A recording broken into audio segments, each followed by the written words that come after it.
Malaking eskandalong yumanig sa bansa matapos mapatunayang umano na sina Pangulong Kuting Jr. at Speaker Martin Tambaloslos ay sangkot sa pagnanakaw ng 150 bilyong piso.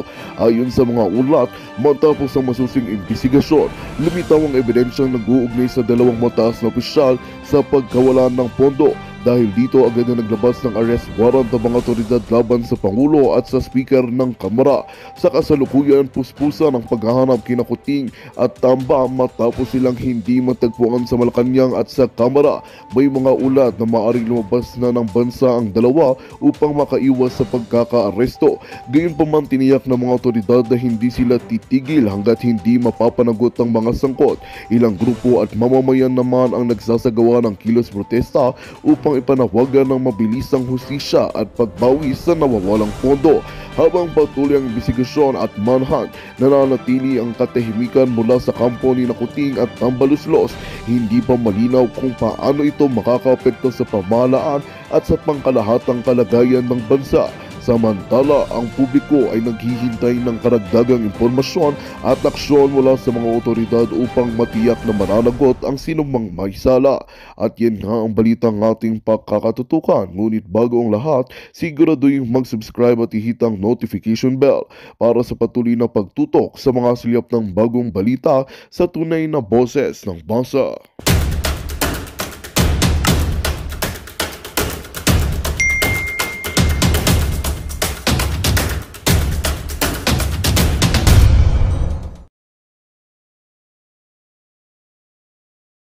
Benepisyaryo ng tupad na yan. Tupad ay isang pagnanakaw na pinagpaguran ng mga totoong nagtatrabaho. Malaking insulto ito sa mga OFW na halos mategi na sa hirap sa trabaho, makapagpadala lang ng pera pangtupad ninyo. Di ho ba kayo nahihiya dyan? Ha? Para ho dun sa mga benepisyaryo, di ho ba kayo nahihiya? Para dito kay kuya. Ha? Kuya, di ho ba kayo nahihiya? Magbanat ho kayo ng buto. Ha? Kung ibigay ho yung mga perang natanggap nyo na yan doon sa ating mga kababayang senior citizen, PWD, wala ho tayong reklamo. Sa totoo lang, kasi yun ho hindi na makapagtrabaho yun eh. Kung bigyan niya ng gobyerno, okay lang, wala problema. Ibinigay yan para sa edukasyon, walang problema. Infrastruktura, walang problema. Ibinigay doon sa mga kababayan nating bedridden, yung 5,000 na yan, o pambili nyo ng gamot, pambili nyo ng kung ano man ang kailangan nyo sa sakit nyo. Walang problema. Pero ikaw, Brad, malakas ka pa sa kalabaw. Hindi ka na nahiya. Ito siya, hindi ka na nahiya. Tignan mo sarili mo. Yan nakatakip pa si Ogag, tignan nyo na masarap batukan. Hindi ka nahiya sa sarili mo? Ha?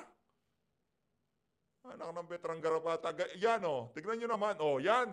Well, Iwinawas-iwas pa ho niya yung perang natanggap niya. Sikat ka ngayon, Brad, siyempre, di ba? Sikat ka ngayon. Hindi naman siya pinapasikat kita. Mali naman kasi, Brad. Yung tupad na yan, talagang ito kanino ibigay yan, nakita nyo, nakapula sila. Yung mga ate na mapupula ang labi, di ba, kinontent din ho natin yon. Yung mga ating kutis porcelana, ang puputi. Tapos, meron silang hawak-hawak na walis. Nagwawalis-walis sila sa daan. Nung pagkatapos ho ng tupad, yung pagwawalis nila, naka-aura ho sila lahat. Yung tipong parang aaten ho sila sa disco. Ganun ho tayo lokohin ng administrasyon na to. Minsan, sinasabi na lang ho natin sa sarili natin, wala ang magagawa natin, walang utak eh. Anong magagawa natin? Hindi naman nila kayang mag-isip eh. Diba? Yun na lang ho eh. Saya ni Kuya, yan winawas-iwas pa talaga, yan. Ilalagay ko to dito, Brad, para talagang mabisa yung mga ginagawa mong kabalbalan na yan. Enjoy mo yan. Nakadantoko Nasa social media yan. Huwag niyong i-upload kung ayaw niyong mag-viral. Ganun lang kasimple yan. Para sa mga iyakin dyan, pinalabas yung mukha ko, kinuha yung di, huwag niyong ilagay sa social media. Tayo kasi wala ko tayong social media. Sa totoo lang wala ko tayong personal na social media. Siguro sa mga susunod na araw, gagawa ko tayo ng sarili natin PH update. Kasi basta ayaw natin. Tapos, ito yung pinaka-social media natin, PH update. Pero personal, wala ko tayo. Huwag nyo na ako hanapin, hindi nyo ako makikita. Wala akong personal na ano. Wala ako sa FB, wala ako sa kahit anong social media platform. Hindi nyo ho ako makikita, mga kababayan. Kahit i-search nyo pa, PH Update, wala ho kayong makikita. Merong mga nagkakatwa, merong mga nagpapanggap, pero hindi ho ako yan. Okay? Ito, dito na ho tayo sa mga magigiting natin mandirigma. Ilagay ko lang, teka lang ha, slice ko lang yung pagmumukha nitong si Kuya Tigas Katawan. Tigas katawan, kapal mukha. Ito, diyan ka lang brad ha, huwag kang aalis dyan. Ginusto mo yan eh. Angas-angas mo pa. Ito, wala ko tayong maraming pag-uusapan dito. Dire-diretso tayo dito sa naging interview nitong si Sir Tio Moreno at itong si Doc. Itong si Doc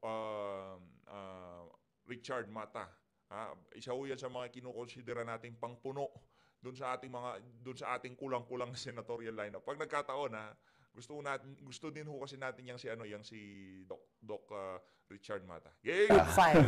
Okay. Kasama po ako sa na-invite, but I said I got the email a day before the event. And then my lawyer said, mahirap yun, one day lang, then you'll appear. And questionable yung invitation kasi it's like you're an expert resource speaker. Parang we would like to hear from you. Pero bakit puro Duterte ang nakalagay doon? So, ano to, parang invitation, pero at the end, i-contempt ka. So, we need to seek help. So, we're not against them, but we just need to protect ourselves. Well, merong mga nagsabi na kaya daw kayo pinatawag, yung mga sinasabi mga pro-Duterte vloggers, is because para ma-cite daw ng contempt and then hindi makapag-post until mag-May elections. What are your comments on that? Well, maraming nagsasabi ng ganun, but of course, we cannot accuse them of that. Magiging fake news na naman kami, ito na naman yung sasabihin. But marami pong nagsasabi ng, kasi medyo vocal kami, and ngayon nagkaroon nga ng impeachment, it could be that reason. But we don't know, kasi hindi nga kami umattend. But we are willing to attend. Sana lang ilatag yung, I went to Senate time to time as an expert resource speaker on health. Ganun lang sana. Yung expert lang kami just to put our ideas. Huwag yung pagdating doon, may mali ka na. Parang we need to know ano yung mali. Then we could ask alin doon yung post na fake. We have to defend ourselves before sitting in there. And would you consider yourselves as really pro-Duterte supporters? That's what people are tagging me for. But I'm issue-based. What I've written on social media are more on discussions of the political landscape in the Philippines. So it's not really that I'm always promoting the Dutertes. It's not like that. But ganito kasi yan, if they see you posting positive thing about the Duterte family or maybe the vice president, former president, automatically they will label you DDS. And if you see a writer or a blogger maybe posting about Leni Robredo, automatically that person would be tagged as kakamping. So yan yung nangyayari sa social media ngayon. So it's their judgment. Yeah. Okay, so for you, talagang issues-based lang. Yeah. Dr. Richard, based on our research, you are related to Bongo because yung kanyang mom ay pinsa ang buo First mo. cousin. Yeah. Is that the reason why you're pro-Duterte or are you even pro-Duterte? Yeah, that's just a small issue on that. Even kahit hindi ko relative si Senator Bongo. I mean, I'm from Davao. I'm 53 years old. I mean, I saw how Davao changed. Yung kapitbahay namin, sinusunog ang bahay dahil arson. Maraming pinapatay before. Basta hindi lang nag-agree. That's why they said na parang battleground ang Davao City. Doon ako nakatira before. And then my cousin was raped and killed. Oh my goodness. Yeah. Oh. When I was in high school. So, that was a burden for the family. Takot kami sa Davao City. Kaya lang hindi kami makakalis dahil simpleng tao lang kami. And then Duterte came. The style of Duterte, with his voice alone, tinatakot niya ang mga kriminal. Ang kriminal kasi dapat takutin eh. Sabi ni Duterte, kung hindi ko sasabihin, papatayin ko kayo, hindi nila naintindihan na ididimanda ko kayo based on the revised penal code. Hindi naintindihan ng mga kriminal yon. Pero pag sinabi niya, pag hindi kayo umalis, papatayin kayo, it's just Intimidation. intimidate them. Kaya lang, talang nilabel tuloy siyang gano'n. But it worked. Nawala yung mga kriminal.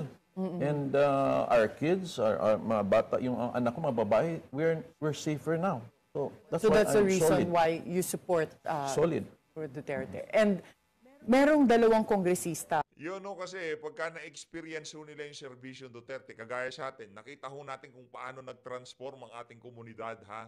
Talagang nakita ho natin na yung mga durugista noon naghuhugas na ng plato, naglalaban na, ang mabait na nila. Pero ngayon balik trip na naman ho itong mga non-trip na naman ang mga Na ganyan. naglabas ng kanilang views at nagpahiwatig noong weekend ng kanilang tunay na dahilan kung bakit sila pumirma sa impeachment complaint against Vice President Sara. Let's watch this clip. Hindi na ako magpapaka-ipokrito sa inyo. Yan. Hindi na ako na kapag tayo ay hindi kasama sa majority, karamihan na nangyayari, karaniwan na nangyayari, nawawalan ng pondo. Tama po ba ko doon? Baka mamaya, pag bumoto ko ng impeachment, hindi na natin ito maituloy. Di ba? Kasi yung pondo nila dito, baka makuha na. So, ni-vote yes lang gyapon ta kay lisod man guni atong sitwasyon, Sir Jun, kay ako isip congressman sa District 1. Pangako yung gipanumpaan nga serbisyuhan ang katawhan sa District 1. Dabi, kung mo-vote no ko ato, mahimo na ko anag opposition, Sir Jun. Kung mahimo tag opposition kay balora ba taon sa mahitabo ana. Kaning mga Wala tao na. Oh. Itong mga taong nasa 100 kada araw. nga kapin gatos kada adlaw mo bisita sa akong opisina kay mga itabang unsa na lay akong ikatubang sa ilaha, Sir Jun, nga mahubasan naman na di naman ko makapangayo og additional Yun, ang nasa utak lang ho nila, budget. Paano nga naman siya magbibigay? Kailangan namang ilabas niya galing sa sarili niyang bulsa. Dapat yung mga ipamimigay nila, galing din kay Tambaluslos. Galing naman ho yun doon sa mga tax ng ating mga kababayan na pinamimigay nila ng ganun-ganun na lamang. Naging ayuda ho kasi tayo naging ayuda nation. No, pagka puta ay ayuda nga budget pangtabang sa ila. Sabi ako nangatubang diya sa mga tao. Maglisod ko ana, Sir Jun, wala ko ikahatag sa ila kung mo vote no ko. So mga nakita natin sa clips, sa sources nyo ba may katotohanan na may mga pondong nababawasan or tinatanggal pagka hindi ka sumang-ayon dun sa, in this case, sa impeachment? Yes, go ahead, Dr. Yeah. Richard. Well, yun po ang naririnig natin, but of course we cannot directly accuse, but yun yung parang feels ng majority. And for us, for me, it's wrong kasi parang ang doktor, kunyari ako, hindi ko, yung tulong ko, kahit sino ka, patas yun. Ngayon, ang tulong ng gobyerno, ang naririnig natin, yung pondo doon lang sa nagbo-vote na pabor sa kanila. So wag sanang gamitin parang weapon yung pondo kasi para sa tao yun eh. So for me, it's unfair if it's that really true. Yeah.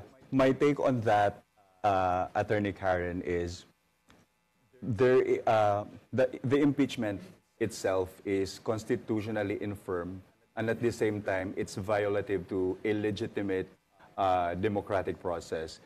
Because the congressmen, their role when it comes to impeachment, there is only one, and that is to determine whether or not the impeachment rap is sufficient in form and substance. Now, if the main reason as to why they voted yes or they signed the impeachment rap against VP Sara is all about the budget, then that is not aligned with the Constitution. So I would say the impeachment itself is really a constitutionally infirm. And sa mga naririnig nyo, nung sinabi nyo meron kapalit yung pag-vote to impeach, magkano yung inaalok? Magkano ba yung pinag-uusapan natin dito? Based on what we've heard, I'd like to make a disclaimer. This is only allegedly. Yes, and I know you keep saying, I don't report news. This is commentary. So we're also curious. I don't wanna have it used against the program or us, Yes, the two of I us agree. here. But yeah, based on what we've heard, 150 million per 150 million. signature of the congressman. And Ang ganda ho ng pagkalatag ng ano nila, ng kwentuhan nila. Pinalabas muna yung mga congressman na nagsasalita na pagka hindi ka may pumirma dyan sa impeachment na yan, naku, wala rin tayo dyan. Wala na tayong ayuda. Yung mga programa, maititigil yan. Yun ho talaga ang mangyayari. Kaya yan si Congressman Pulong, ano ho siya, sinasabi niya, opisina ko, walang pera to. Wala akong ayuda may pamimigay sa inyo. No, walang programa ang unang distrito ng Davao kasi tinanggal ho kasi hindi ho siya kaisa sa mga kabalbalan ni Tamba. Would you know the composition of this 150 million? Is this cash or in programa ba to? Ano tong 150 million? Actually, it's AKAP and AX, and more the other chunk of that Ayuda. is for the infrastructure development of the district. So, naka-divide yan lahat, tatlo. And yeah, Do you know yung pagka-divide? How much? I'm not sure with the figure now, but I've written about it. I just can't recall the exact number. Attorney Karen, I'll provide it to you later. Dr. Richard, do you have any idea? Because based on some of the sources, they say it's 25 million in AKAP, so yung ayuda that you can give, and then 25 million in AX, and 100 million hard projects of their choice. I read that as well. So, ako po ay nababasa ko lang din. So, I don't have, a hard copy or direct information, pero it's all over the web. Okay. And meron ding usap-usapan na mapapalitan naman ang leadership in the House. Narinig nyo rin ba ito? Yes po. So bakit naman papalitan si House Speaker Martin Romualdez? I think that's already part of the political strategy because right now, if we will analyze the current political landscape, we see that there is a union of Martin Romualdez, Lisa Marcos Araneta, and Bongbong Marcos with the Yellows or the Liberal Party. So they are doing the add and subtract strategy, and the other political group is doing the alliance thing. So maybe there's a bigger plan on that aspect. That's why they want to remove, not technically remove or replace Romualdez, because maybe they are so sure now that VP Sara gets impeached. So yan ang analysis mo. Yeah, that's my own analysis. And Dr. Richard, what's your take on that? Sino kaya yung mga maaring pumalit kay Speaker Martin kung totoo nga na mapapalitan siya? Well, in my opinion, kung papalitan siya, because siguro siya ang magiging Vice President. If Sara will be impeached. Not necessarily to take him down, but to have him higher. Because that's what I can foresee, that siya talaga ang standard bearer for 2028.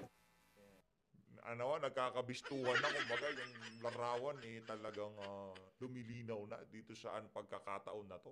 Aalis si Tamba para tsaka na rin, iwas init sa social media, di ba? Kung sino man kasi yung magiging speaker dyan, yun ang pagtutuunan natin ng pansin Kumbaga, pero behind the scene, ang nagtatrabaho lahat itong si Tambaluslos. Nasabi lang na ikaw yung, kumbaga, puppet speaker ka kung tawagin, no? Pero ang tumitimon talaga, ito pa rin si Martin Tambaluslos. Tapos, siyempre, hindi na siya masyado nakikita-kita, no? Pero siya pa rin naggumagawa ng mga kabalbalan dyan sa House of Representatives. Baka lang ho natin mga kababayan. Pero ibang usapan yun pagka ang ilinagay dyan sa natural na lang. Wala naman hindi naman ipapalit kay Tambaluslos yung mga kaalyado ni VP Sara. No? Baka biglang i-recall ang impeachment. Possible ho kaya yun na yung 28th Congress kansilahin o bawiin. Na-send na sa na yan, sa Senado na yan. Kumbaga tingnan na lang ho natin. Sa kanila naman yung prosecution team yung mga prosecutor sa kanila kung ang papalit itong si Madam Gloria, may kalalagyan itong mga itong impeachment na to pagka si Madam Gloria ang naging kapalit nitong si Tamba. And just my opinion na mababat lang talaga siya sa ratings. So possibly kaya kailangan ma-impeach si Sara at malagyan ng cannot run for office anymore, then pero the problem there is mahina pa rin siya Parang if I could suggest them, they need a more popular candidate for 2028 and just do away with all this political stuff na kailan pang i-impeach si VP Sara. Do you think it's backfiring na may impeachment pa? Yeah, it's hindi maganda sa tenga ng 32 million people because we voted the Vice President as a reserve president. And God forbids may mangyari sa President natin, sino yung uupo doon na taong hindi namin binoto? That's unfair. So kaya nasasaktan ang mga tao. Dahil binoto ng tao yan, huwag niyong galawin yan. What about you, Tio? Oh yeah, so as mentioned earlier, I said that it's more on like the political strategy because yeah, if it happens that VP Sara gets impeached, based on the Constitution, the President has the power to nominate someone and the Congress would convene for that person to be the next Vice President. So I think Martin Romualdez has the number now in the Congress. We see it based on the signatures of the impeachment rap. So that's only my analysis. And sino naiisip nyo or naririnig ninyo na maaaring pumalit? We've been hearing some names as to potentially become speaker. I hope this will not be taken against me, but I heard the name of Toby. Toby Tiangco? Tiangco, yeah. Bigyan ko. So, yeah, that's what I heard. I don't know anything about it now. Kayo, Dr. Richard, may narinig ba kayo? Wala What naman about former President GMA? Did you hear her as a potential speaker? Okay, and sa tingin niyo po ba nahati sa ngayon yung allegiance ng military and PNP dahil dito sa mga nangyayari with the impeachment of Vice President Sara? Well, based on the mga retired generals in PMA, meron po silang press con noong December at naglabas po sila ng mga saloobin. So I do believe medyo hati, no? So and that's what they have to think about and respect dahil mahal po tayo din ng mga sundalo. And hindi po bulag sila, no? Lalo na kung talagang prove itong ginagamit ang mga pondo para lang mapilit ang mga congressman bumoto. And I do believe for the soldiers that's an offense. Dapat i-prove nila na talagang kusang pumirma, walang benefits involved. Then I do believe that would be through impeachment process. Pero kung merong ibibigay, hindi valid yun. Nagulat pa ba kayo kung nung narinig ninyo itong chismis na merong kapalit na bayad yung para pumirma doon sa impeachment? Because if we remember the impeachment of Chief Justice Corona, Yeah.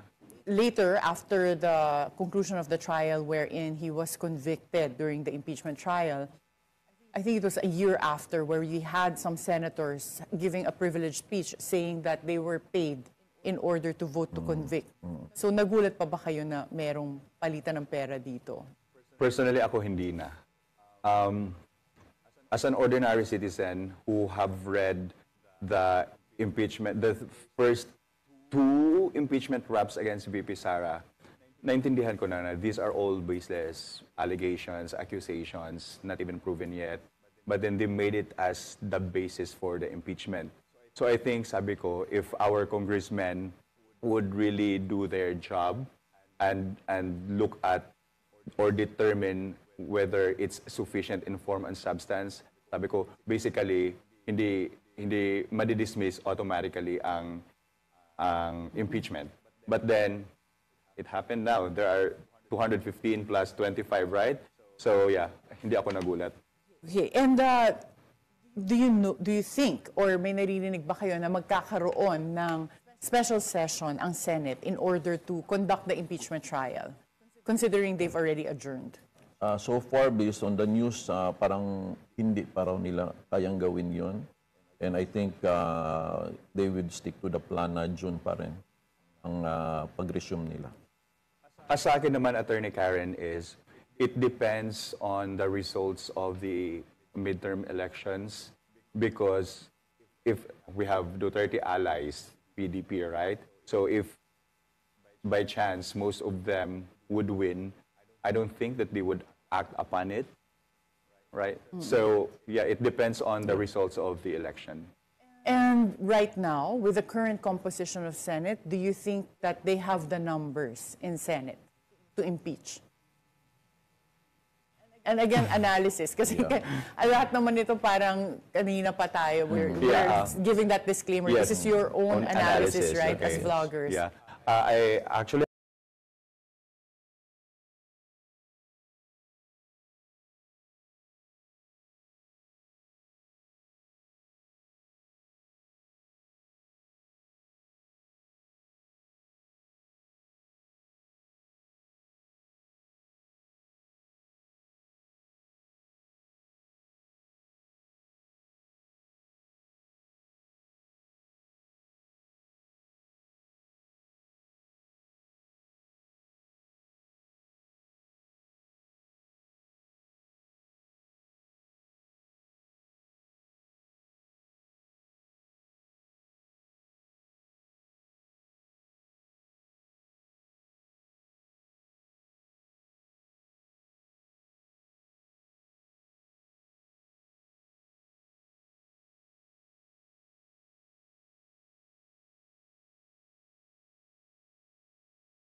Magandang balita ang hatid namin sa inyo ngayong araw. Sa pagtatapos ng aming balitaan, nagbigay kami ng mga mahalagang impormasyon. Maraming salamat sa pagtutok at pagsuporta sa aming programa. Huwag kalimutang manatili sa mga susunod na araw para sa mga bagong balita at mga kwento na dapat nating abangan. Mula sa Boses ng Masa, magandang araw Pilipinas!